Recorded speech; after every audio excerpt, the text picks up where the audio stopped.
So thank you, Jessica. Thank you, Devin, for being our moulage victim. Jessica for showing us how to put on a traction splint. When would we do it? The only time to use it is a mid-shaft femur fracture that is closed. Is the only time. And if their hip is broken, you're not using it. If their ankle is broken, you're not using it. It is only for a mid-shaft.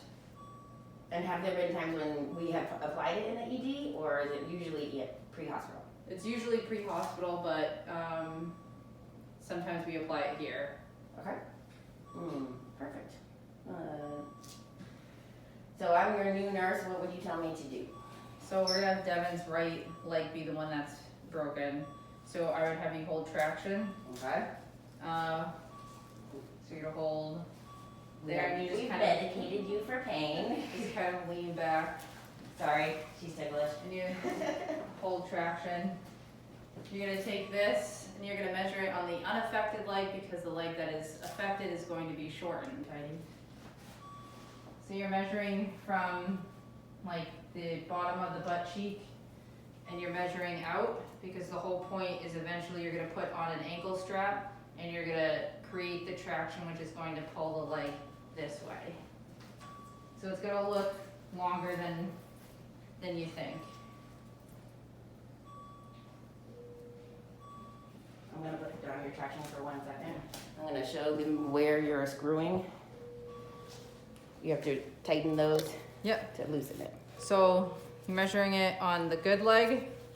It's gonna look a lot longer than you think. And then, so you take it to obviously the affected leg.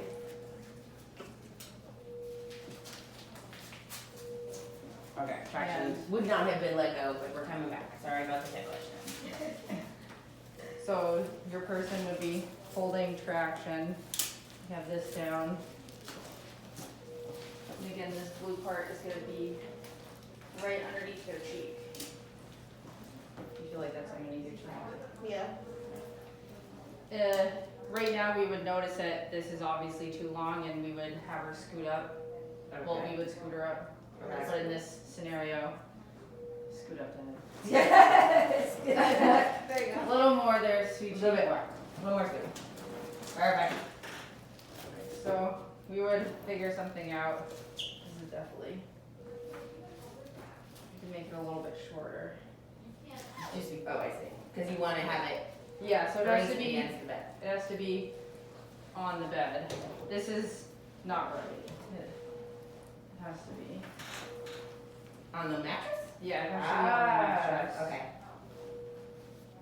Okay.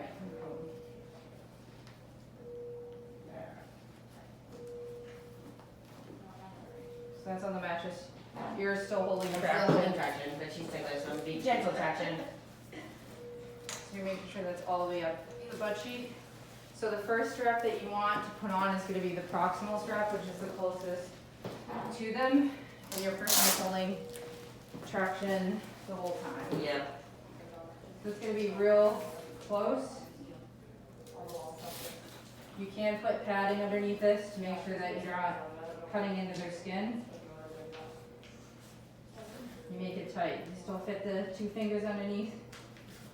You would pad that.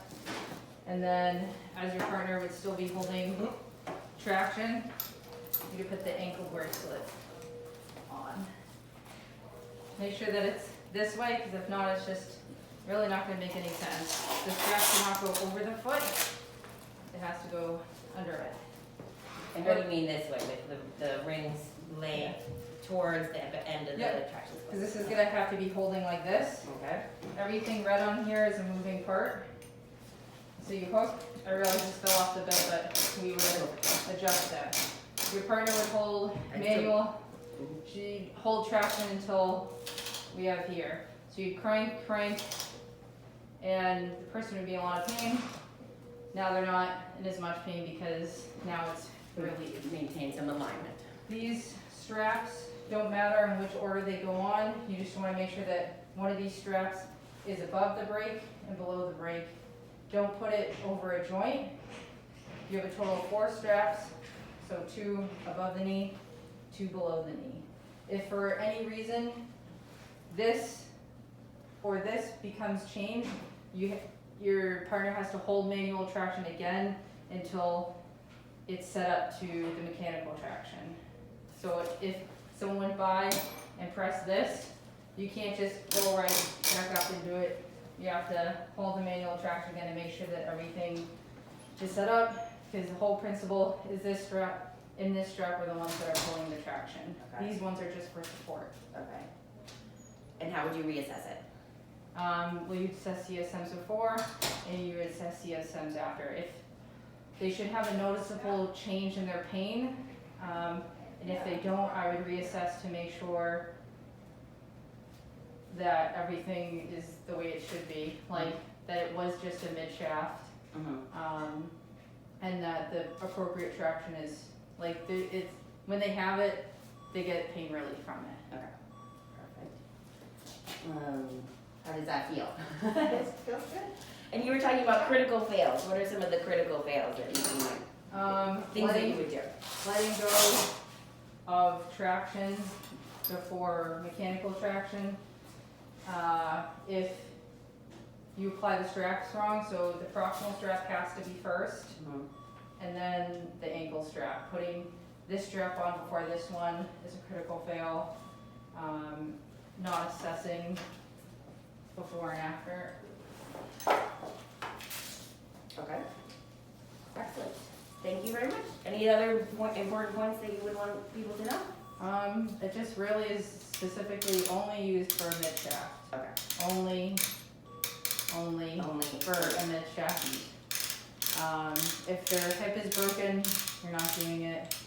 If there's deformity in the ankle, you're not doing it. And most of the time it's done in the field, but I've actually never done one in the field. I've only done it as a nurse, so that's why we're here. Okay. Awesome. Thank you both very much. All right.